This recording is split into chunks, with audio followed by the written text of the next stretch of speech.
Applecom magsasampa ng reklamo laban sa vlogger na hindi otorisadong nagsuot ng police uniform. Narito ang balitang kumpirmado sigurado. Radyo Patrol, Marlene Padiernos. Doc Dennis at Tita Winnie desididong magsampa ng kasong kriminal ang National Police Commission laban sa isang content creator na hindi otorisadong nagsuot ng police uniform. Kasunod ito ng pag-viral na naturang vlogger na pinagmumura at hinaman pa ng suntukan si Police Regional Office 2 Director, Police Brigadier General Antonio Moralag Jr.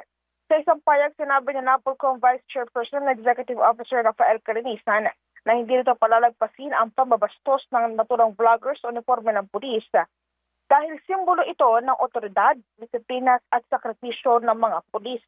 Dahil dito ay pinag-utos na nito sa kanilang Legal Affairs Service at Inspection, Monitoring and Investigation Service na makipag-ugnayan sa PNP para sa paghahain ng reklamo laban sa vlogger para matigil na anya ang pagpapasikat nito.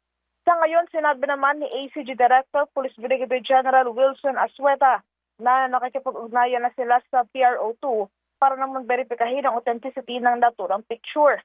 Habang inihayag naman ni PNP Public Information Office Chief Police Brigadier General Randolph Tonio na posibleng maharap sa reklamong usurpation of authority at illegal use of uniforms or insignia ang naturang vlogger na magresulta naman sa pagkakakulong. Yan ang balitang kumpirmado sigurado. Ito ang Radyo Patrol, Marlene Padiernos, TVMM. Maraming salamat, Marlene Padiernos.